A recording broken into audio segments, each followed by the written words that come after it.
I'm just finishing up this apple, so stay in the waiting zone.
All right. Settle down, settle down. Check, check. Is this thing on? Nobody's here.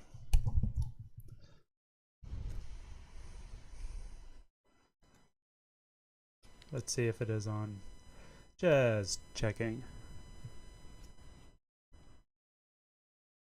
It is working and does not seem to be echoing as it often does. Can't believe I tweeted this out. Crossing the worlds. Very embarrassing, you know. Truth be told, I'm still pretty embarrassed to be a YouTube vlogger, so don't generally you know, cross the streams of YouTube and Twitter. Well, what are we gonna do? Obviously, a fairly eventful week in the channel's history. Put out a fairly, I guess, controversial video that a lot of people did not like. A lot of people got triggered by. Triggered. Trigger warning.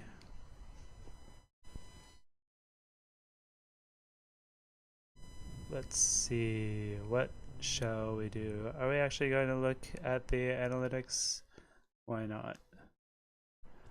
I don't really have anything else to do. Nobody's here yet, so might as well.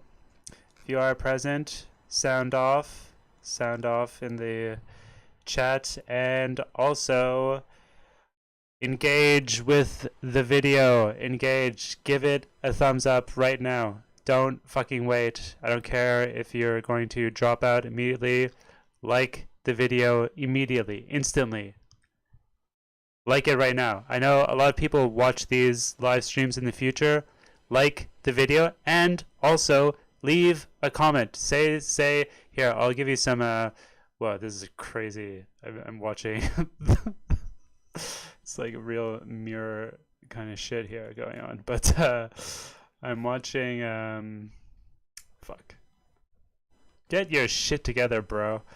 But all right, before we go into the analytics, I will address the future audience, because you know, according to the analytics, more people watch these live streams, you know, in the future once they are archived than they do live, which is unfortunate. I really am interested in engaging with people in real time, engaging with people live. But every single one of you who is watching this, like the video right now. Thumbs up the video. You need to engage with the content. Engage in a quantifiable way. Click the thumbs up. Click the thumbs down for all I care. I don't really care. Don't click the thumbs down, though. It'll hurt my feelings. But I don't really think that the algorithm is able to distinguish between thumbs ups and thumbs down. But engage with the video in a quantifiable way. That means, you know, click the thumb button of your preference, and also leave a fucking comment. Leave a comment right now on this live stream video. Say, here, I'll give you a few comments templates. You can say, nice weather we're having. I like the look of the back of your head. What kind of shirt is that? You look like a cowboy jester. Why don't you get a haircut? You can say, looking forward to the podcast episode tomorrow. It doesn't matter. Leave a comment, leave some kind of quantifiable engagement that the algorithm, the YouTube algorithm, is going to pick up on. We'll talk more about engagement, how you can help the channel by engaging in a little bit. Hopefully some more people will drop by, but yeah, you know, in a little bit I'll give my standard rant about why you should support the channel on Patreon, why you should support me financially, why it is in your best interests, even though I cannot offer you anything directly, except, you know, everything that I have been offering you, everything that I'm doing to you for free. But I realize that there are other ways that you can support the channel besides just giving money, in terms of your engagement, which I don't emphasize because I mean I don't like talk about it in every video. I never say like you know, remember to subscribe and click the bell and like leave a comment, leave a like. That's so fucking cringe. I'm never going to do that.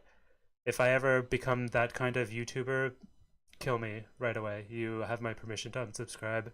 I will never like do that in the video itself. But these live sessions are, you know, reserved for shilling and you know, telling you how you can help the channel, encouraging you, pressuring you. I hope you feel pressured because you fucking have to support this channel. All right. So I guess we'll go to the browser and look at some stuff. Let's look at some stuff. All right. Yeah, well, I'm one of my own viewers. I'll just close that. Although, you know what? Maybe I'll keep it open. Just because. What's the worst I could do? You know, even my watching my own content improves the analytics. This is something that I learned from, you know, a professional YouTuber, is that they always watch their own videos the whole way through. They always leave the first like.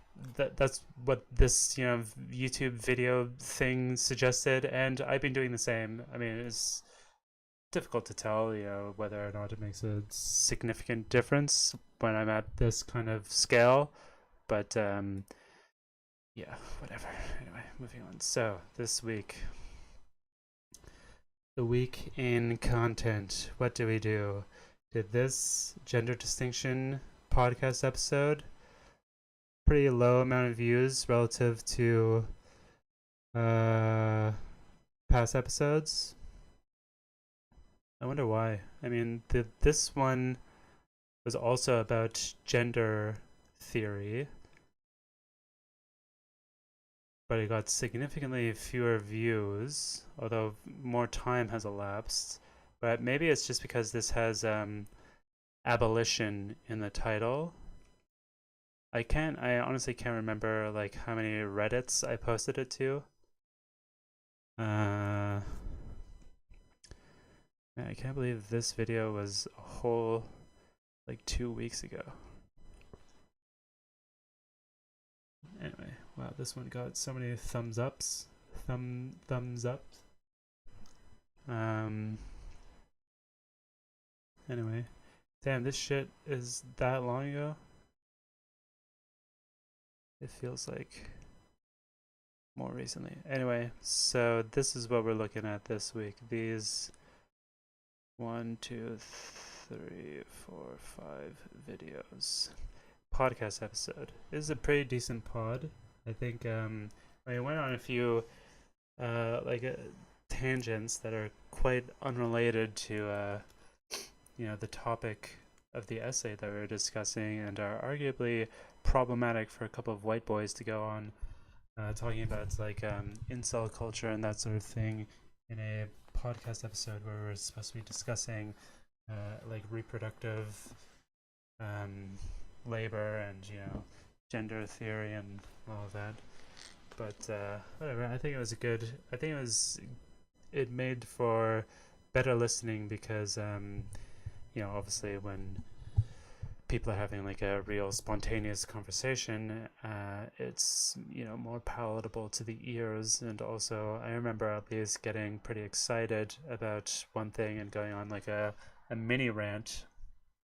And I know that you know, when podcast hosts actually begin to speak with a kind of like emotionality, then it makes for much better listening, because they're no longer like just like trying to explain something theoretical in a kind of boring way, but like the emotionality comes through in the audio and the listener gets hooked into that. I mean, podcast is very parasocial you know, medium, so it's really all about connecting the host on that kind of emotional level. Anyway, so this trad left video, I feel like the title could have been better. You know, my whole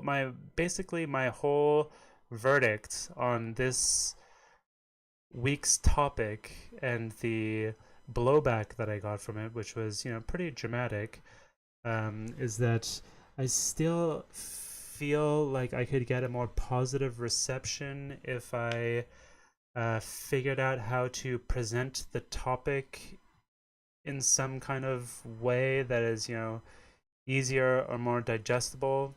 But maybe that is just being optimistic, and the fact is that especially talking about decolonization, it is necessarily a kind of confrontational topic, and it's just not one that Americans know about, or Europeans, because it's not extremely relevant to the European context, and then Americans are just so fucking ignorant about the entire idea of decolonization. They just have absolutely no entry point into the conversation. They don't know like basic concepts or basic ideas about what decolonization is. Here in Canada, it's not like we have great relations with our First Nations communities, but they are better than in the United States, and it is at least a more popular subject of discourse. Like your average Canadian knows a lot more and is exposed to a lot more like culture, like First Nations culture for sure, as well as like just general political ideas around indigeneity than your average American. Like we had a huge blockading movement with the Wet'suwet'en earlier this year before the coronavirus lockdown, and it's really that's like not the first time that something like that has happened over the past decade. And it's like we have like land back struggles that are ongoing right now. We have the missing and murdered Indigenous women campaign kind of deal is ongoing as well. It's just like a much more popular topic. Not to say that it is like at the kind of like place where it should be. Certainly, when we're talking about like reparations, it's certainly not where it should be, where it needs to be. But the simple fact is that like Canadians are more exposed to political questions of indigeneity and relations between settler colonial states and colonized people, First Nations peoples, than Americans. So, and obviously, Americans make up the bulk of my audience, for better or for worse. For worse. No offense to all the Americans out there. I'm sure you're all lovely people, but death to America and Canada and the UK, but especially America. Anyway, so this video did pretty alright. I mean, a lot of people are saying that like child left is not really a thing, it's overstated. That may be so, but it is also real in a sense. This person left a really nice comment. This is something that I really appreciated. Did not respond. Something that I like knew about, that I just basically have to remain disengaged at a distance for my own sanity. My biggest regret with all of these videos is that I feel like I indulged too much in engaging with the blowback. It was a bit unexpected. I wasn't like really. I mean, in hindsight, and even as it's happening, I was thinking like, okay, this is not surprising. You have no right to be surprised by this. This is very typical. Like you should have expected this, but at the same time, like I didn't think about it going in. I did not think that I'd get this kind of blowback. Let's try this. Not sure.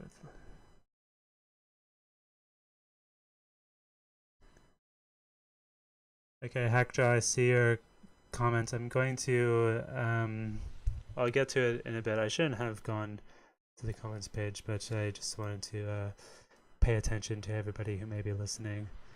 Right now, I'm just going through. I'm just reflecting on the content that I produce on this YouTube channel outside of the EndNotes project. I put out videos I put out like 4 kind of vlog videos every week, and usually just in order to like, it's something that I just kind of settled into in order to like kind of fill up time. But I'm just going to like go back and kind of like reflect on it for a little bit, and then I will hopefully, we'll be able to, if you stick around, I'll like respond to you, and we'll be able to like engage a little bit. But anyways, so what was I saying? Probably nothing really.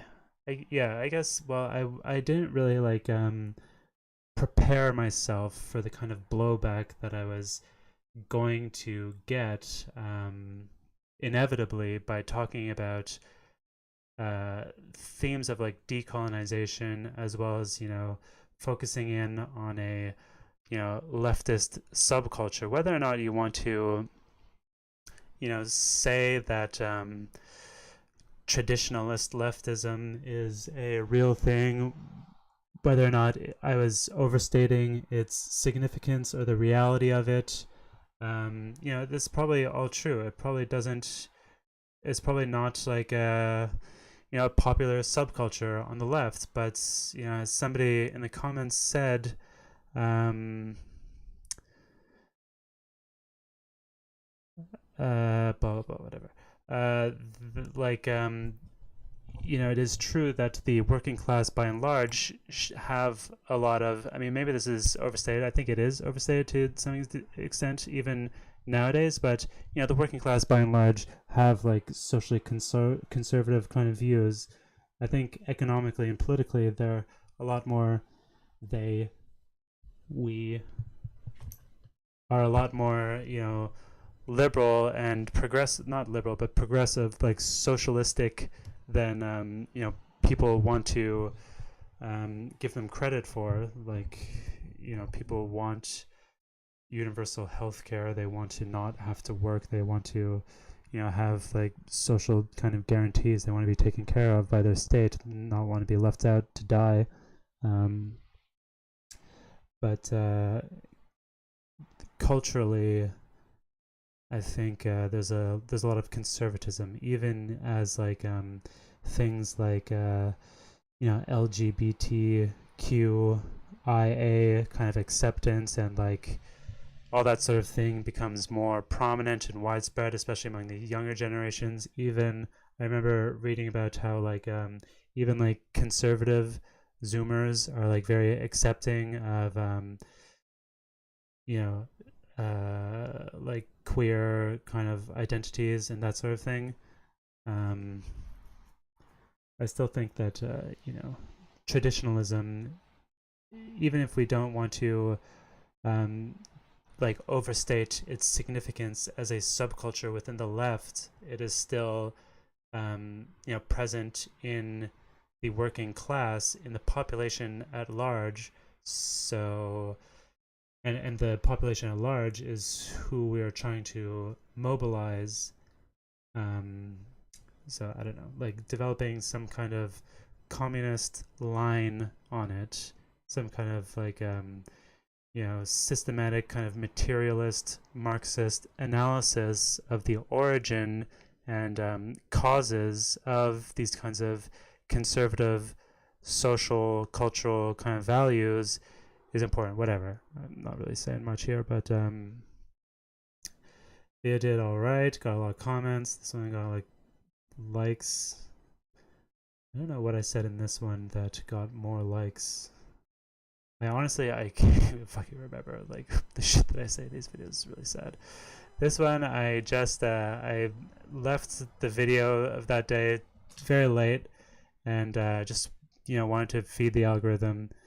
Sadly, that's the condition of being a YouTuber. Sadly, just gotta pump out that.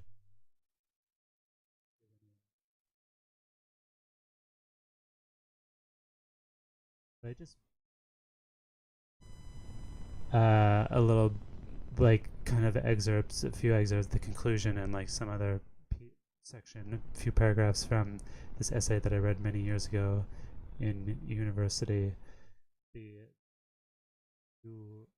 I didn't really reflect on it. I didn't give any context for it. I just read it, just kind of confront the people with it. But the average view duration on this video is like quite bad. It got a lot of views because people are interested in it. The idea of decolonization, and maybe people recognize the title of the essay or something. I don't know how like popular it was or whatever, but people really dropped off quite quickly. Can't tell if that was a symptom of the recording quality or whatever, but yeah, anyway, that got a lot of views and a fair amount of comments, whatever. And then this one I put out, and that is when everything went terribly wrong. It's because like I was talking about traditionalist leftism in a kind of general sense, without focusing in on any of the various aspects that this traditionalist leftism kind of focuses on, which I after reading some essay about it, kind of narrowed down to family, nation, and religion. I was just like talking about it generally and trying to like talk about how this is a real symptom of capitalism, but the solution is not to look back to a mythologized past, because there's never been a past society that is able to, within capitalism at least, that has been able to, even outside of capitalism, prior to capitalism, but there's never been any kind of past society that has been able to adequately fulfill all of those domains of human life, while actually allowing humanity to flourish. In medieval societies, perhaps in pre-capitalist societies, as well as within capitalism, there have been many kind of social institutions that try to fill up those human needs of having like family and nation and religion, whatever. But all of those things are insufficient for true human flourishing. The necessary condition for human flourishing is a communist state. We don't know what it's like to be human yet. We are still living in a period of prehistory. And until we abolish all property relations, until we abolish all politics, and get to a communist utopia where like humans can actually be free to exercise their will and whatever, like figure out what it means to actually be human, then we don't know what it means to be human. But my point is that it's certainly real that like humans have some kind of needs that are like locatable along those three vectors, but the solution is not to look back at a past that has never actually been able to, and try to replicate some past that has never been able to actually fulfill those needs. So like traditionalist leftism, this is all I'm trying to say, is that traditionalist leftism, which is a reflection of traditionalism within the working class more generally, even if we don't want to say that it is that strong or prominent a subculture within the left, it is still indicative of like a real like site of human suffering under late capitalism, especially under late capitalism. Like our spiritual condition is so empty and void at this point. And the fact that the right wing speaks on this in a way that is more persuasive, and just in a way that is persuasive, and they are able to appeal. This is the constant, like we all know this, that it is easier to be a right-wing reactionary than it is to be a left-wing progressive, where you have to you don't really have any precedent that you can look at. Like even the Paris Commune or any of the 20th century revolutions are not true communism. So we're trying to invent something whole cloth, which is a frightening prospect. Whereas the reactionaries can just look to like real historical precedents and just erase all of the, or like wash over, or and in other ways like obfuscate the problems with those historical precedents. But at least they have something to look back to. They can just say that we're going to do something that has already existed, so it's easier for them. But yeah, I mean, I think like something that I'm very interested in is at this point in like cultural kind of like social values where right and left overlap, where they are looking at the same kind of symptoms of capitalism and making like similar critiques, but based on different foundations, and ultimately arriving at, I mean, presumably like a real communist line would arrive at a different conclusion. It would arrive at like a communist conclusion solution to the problem of not having like any kind of like ancestral connection or whatever. Whereas a right-wing solution would be to look back to the past as reactionary rather than progressive. I mean, that sort of thing is very fascinating to me, especially, I mean, it's become even more fascinating to me as I have like consumed more content, especially on this platform of YouTube, where you have a lot of right-wing dog whistling kind of vloggers who are able to very effectively establish these kinds of parasocial, like friendly relationships with huge audiences. And they really talk about things that are real, like a real spiritual malaise in late capitalism that the generations of the millennial and Zoomer generations are really suffering under. Is fucking real as hell.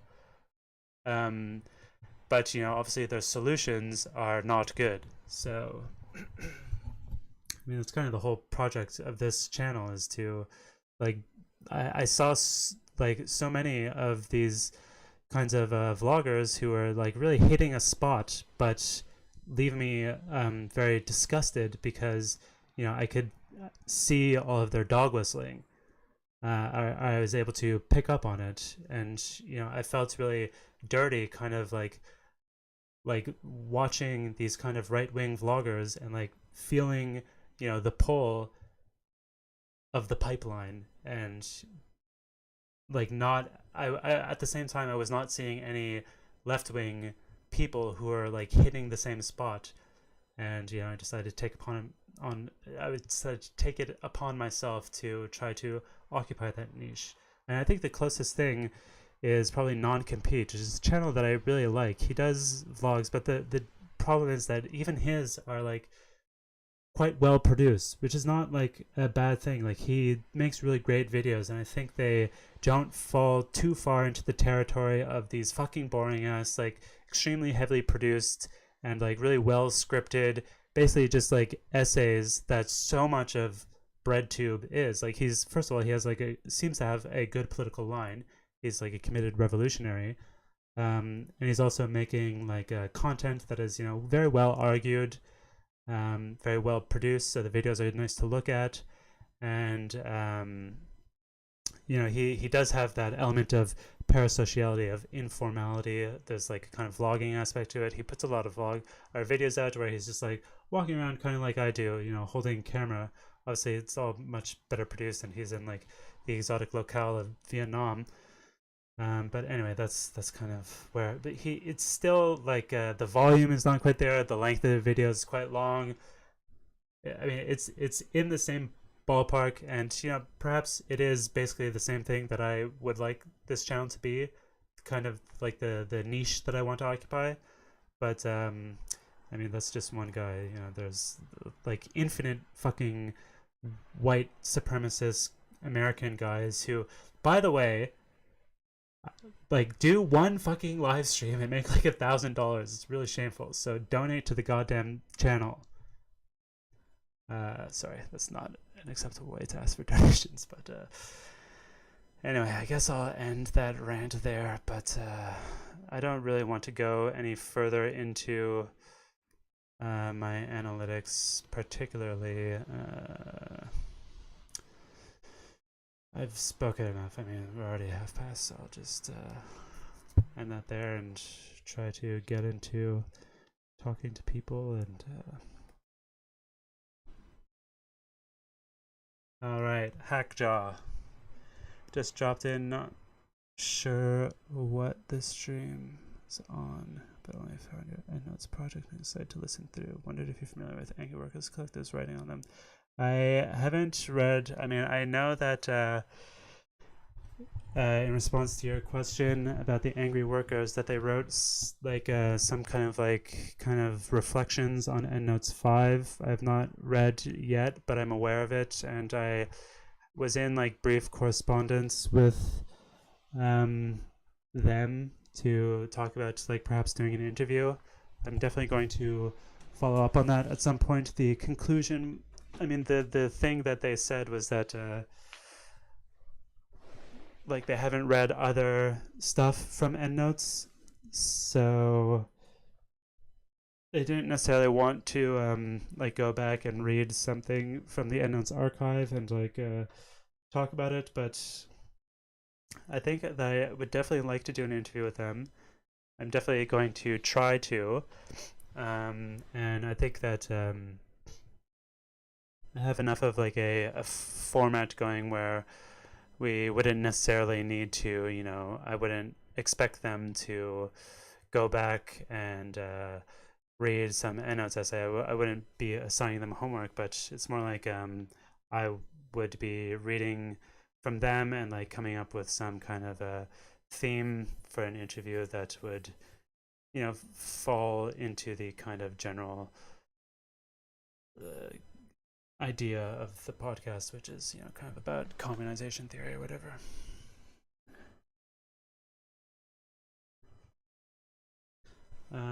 Yeah, Angry Workers are pretty cool. I like them because, you know, they do a lot of real organizing, so I'm definitely interested in talking about them. I don't quite know like what they're, I don't know too much about them. I have not read their book. I just read like the main thing that I read from them actually was like an kind of like anti-Maoist piece on their blog. I guess they retranslated it. I didn't really like it. I mean, I liked it enough. I didn't agree with it, but I don't know like what they're like, if they kind of like have like a political perspective, if they like identify as, you know, left communist or whatever. I feel like they're more into like actually organizing rather than like LARPing. But I wonder if like what they're, you know, if they have a theoretical background, if their organization is informed by theory. I'd like to talk to them about that. I am also interested in talking. I mean, there is like that left communist party. I think it's called like the International Workers Party or something. But I'm kind of curious to talk to them. I actually know a guy in Montreal who like is involved with like the Montreal chapter. I mean, it's really not much of a thing, but yeah, I would like to talk to him as well and talk to like this kind of like figure out like how left communist organizing actually differs from, you know, general communist organizing. I know that communization theory is its own distinct thing. It's like kind of under the heading of left communism, but I mean, at least from EndNote's perspective, it has like its own kind of distinct approach to organizing. Right. Quite a lot over the last 6 months or so. Yeah, amateurism and style. The political perspective of organizing definitely takes precedence. Very much via workerism. Their manifesto, as much as they reject it, draws on workers' inquiry, class composition theory, uneven and combined. Yeah, sounds interesting. Gotta read the book.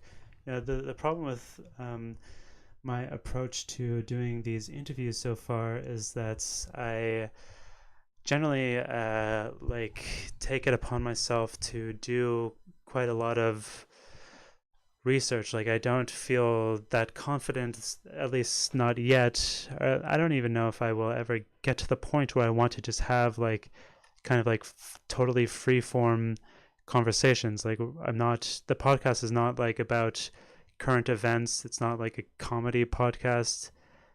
It's about like theory and philosophy. So, and we try to make it accessible. But yeah, it takes like the interviews I've done so far, it's taken like quite a bit of preparation to do. um I don't know, like, and it's just one person as well. Like my co-host edits the audio, but so far he has not felt inclined or whatever. I don't want to say too much about his own reasoning, but he has not been involved in the co-interview process. So it's just a lot of homework on my part, a lot of work on my part. It involves like reading a lot of text and then coming up with a topic, a general trajectory for the interview, and then writing a bunch of questions. And it's all very fun and satisfying. I mean, I just did another interview. We have it coming out. I did it on Friday. It's coming out this Monday. It's very fun to do. I feel very satisfied. I have felt very satisfied after doing the ones that I've done so far. Felt like they're quite good. Very proud of them, but it's a lot of work. So contribute financially. Hopeful. Anyway, if you're watching the live stream, if you missed my rant about engage immediately. Engage right now. That means click either of the thumb icons. It's up to you which one you want to click.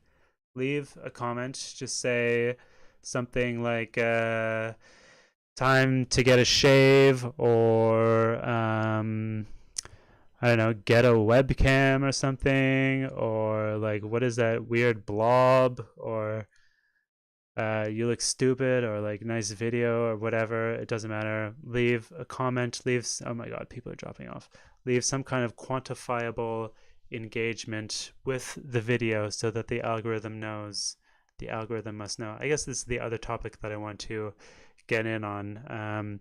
The past few live streams I've spoken a lot about how people need to support the channel financially by subscribing on Patreon is the preferred way. You can give a one-time donation. That's great too and very appreciated, but it's really the ongoing donations, really by building a base what of online of recurring donations, that this is going to work and be a sustainable long-term project. But I'll bracket that for now. I know that talking about financial support like gets people to immediately tune out, but what I will say is that what was I gonna say? Oh yeah, you don't need to do anything, but another way that you can support the channel is by engaging more with the content and helping me spread the content more. As the channel grows, it's not just good for me, it's good for you as well, because like I've been doing this at this output level for about 3 months now. It's a fucking miracle, and we cannot take it for granted that I will be able to continue that. It is very draining on me, like this week especially, dealing with so much blowback from having triggered a bunch of brochurelists. It's very exhausting and very psychically draining. It's very difficult to do, to constantly putting myself out there, exposing myself to the seemingly infinite amount of trolls that exist on the internet. It's very draining. So let's not take it for granted that I will be able to continue forever. However, the constant rate of growth of the channel is very nice. That is something that will keep me going. And of course, any financial contribution is going to, double my incentive to keep going. But as I was saying, like as anybody who listens to these live streams knows, the way in which I have been able to grow my audience so dramatically over the past several months is by posting links on Reddit quite far and wide. However, I've been getting some heat for that. I've been banned from just one, the Reddit r/socialism for spamming. I guess it's not allowed or whatever. But anyway, you can please spread the videos around, post them on Reddit, post them on whatever kind of social community, online community that you are part of. That includes old videos too. Like maybe you have some video from the past that sticks out in your head if you have been following this channel. some offhanded remark that I made that made you think, that sparked some chain of thoughts. I don't know if I have said that, but what I am trying to do with these vlog videos is not present solid, extremely well-rounded sound arguments necessarily. I'm just brainstorming and hoping to spark some thoughts in anybody who's listening.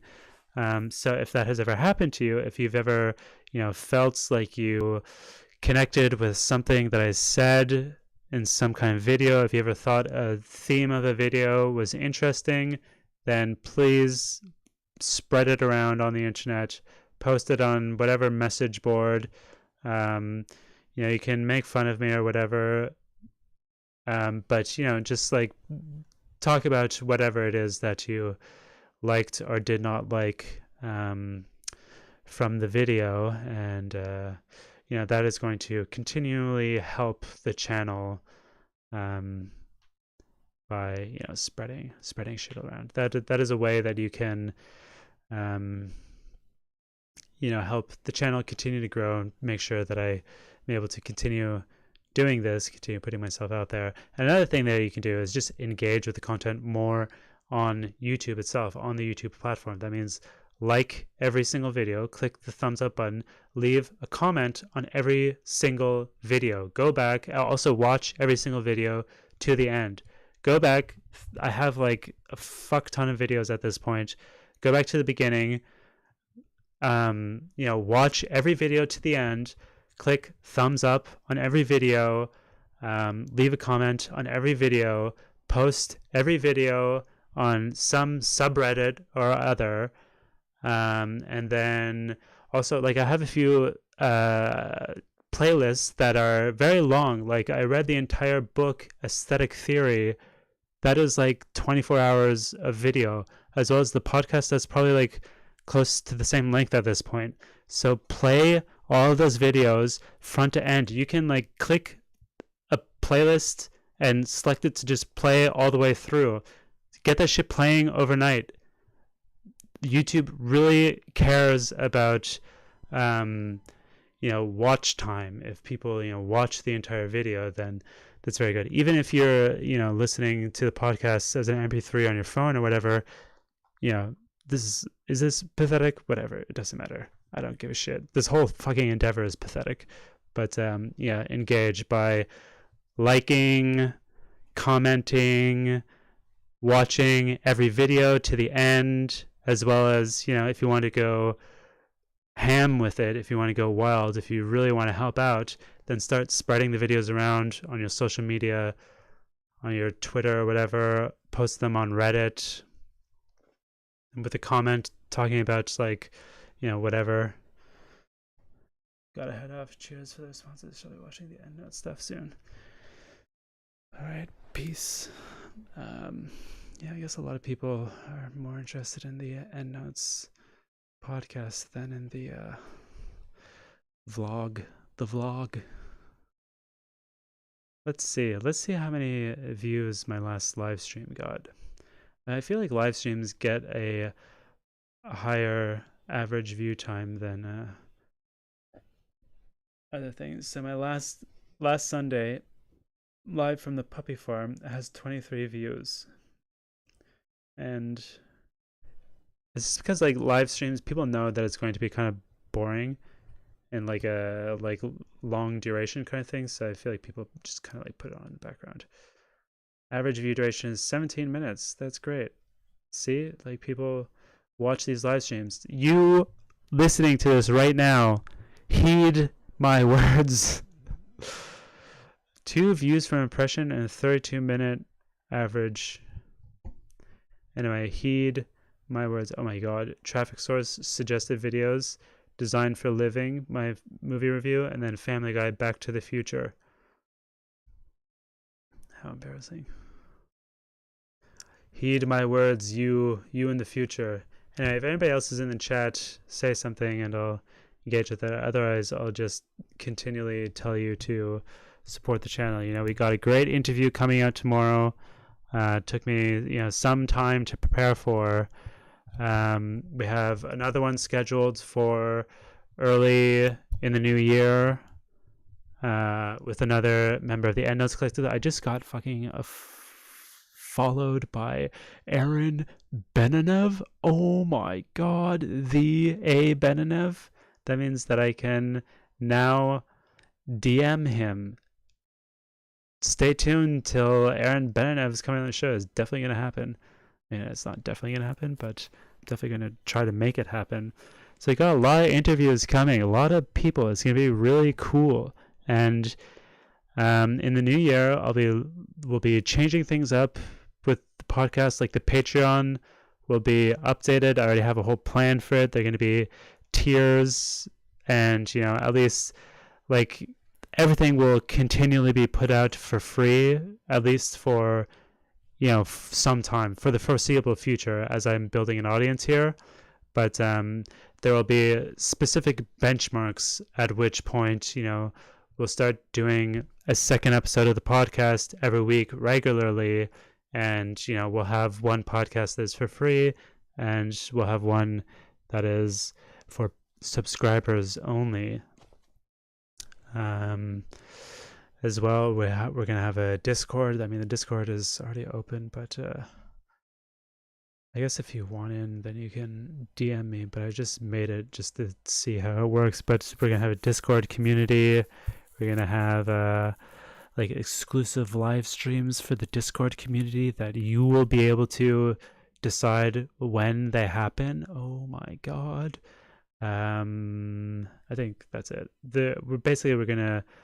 I'm going to narrow it down to 3 tiers. A $3 one that will, when we get to a certain point, allow you to have, an exclusive, like the Discord will be open for everybody, but the $3 one is like a Discord level supporter, where, when we close it off, then you'll get an invite link. $5 will be, a podcast supporter, where when we close it off, you'll get access to the second episode of the podcast. And then there'll be like a $10 one, which will be it's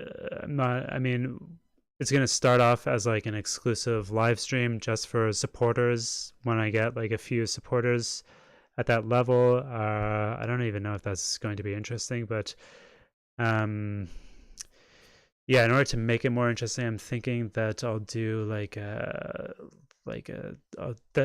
will be the seminar tier, meaning that every week or so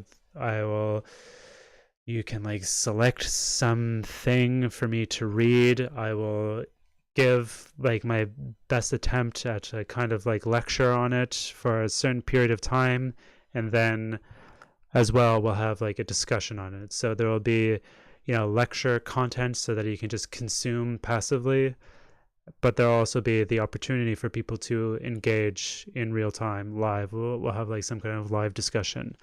So, and then that will be, we'll only do it like when I get a certain amount of supporters or whatever. But that's all going to be very fun and exciting, and now's a good time as good a time as any to jump on the Patreon. But as I've said, you can also support by engaging, by liking this video right now. Come on, like the video. We're still only at 4 thumbs up. I guess probably everybody who's here has already liked, but 0 comments. You can leave a comment as you're watching it, right? You can say something like, stop shilling, you stupid asshole, or something like that. You could also say something in the chat for me to go off of. Otherwise, I'll just continue vamping. Do you know about that word? It's an old-timey showbiz word. Oh yeah, for next week, because it's Christmas week, I'm going to do, it's going to be a pretty low effort week, TBH. I'm going to just do like a bunch of movie reviews. Might go so far as to like edit in clips and make them more like video essays or something. It's not going to go that far, but I might edit in some clips so that I'm able to actually react to a specific clip from a movie. But basically, I want to get them all done on like Monday and then schedule them, and I'm not going to like promote them. I'm not going to bother about that. Basically, I'm trying to take a week off, so I'm just going to put out a bunch of movie reviews. If you have a specific movie that you would like me to talk about, then feel free to sound off in the chat in the next 2 minutes and 15 seconds before I leave. But I have some things in mind. Maybe I'll keep it Christmas themed, but one of them is definitely going to be The Apartment, which is a Christmas themed movie. And then I also want to talk about this Kelly Reichardt film, Not the First Cow, although maybe I'll watch that just to be able to talk about it. But Kelly Reichardt, what was it called? Can't even remember the title. She's a really great filmmaker. Meek's Cutoff, there you go. Old-timey kind of Western movie, really great movie. And contemporary. Well, I can't believe it. Okay, I'm looking at the analytics for my last live stream, and it says that 43% of the viewers of it are not subscribed. What the hell are you doing watching the content on this channel without being subscribed? If you're watching this in the future and you're not subscribed, like, what are you doing with your life? I don't understand why you would not be subscribed to the channel. Why is there such a high proportion of people who are not subscribed? I don't get it. I don't get it at all. You know that I put out tons of shit, right? And that the only way I'm going to keep putting out tons of shit is if people actually support me. And the absolute bare minimum you could do to support me, to give me the positive reinforcement to continue putting out all this shit, is by fucking subscribing. I really thought that would have gone without saying. I guess that's my main problem as a presenter, is that I assume a lot of things that don't need to be said. I assume a lot goes without saying, which is kind of what got me into hot internet water with this last little video about decolonization. Triggering commies. Who would have thought that communists were so easily triggered? Hilarious.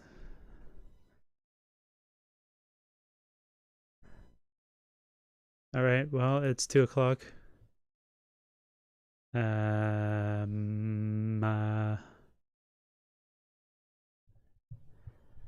have anything to say? I guess not.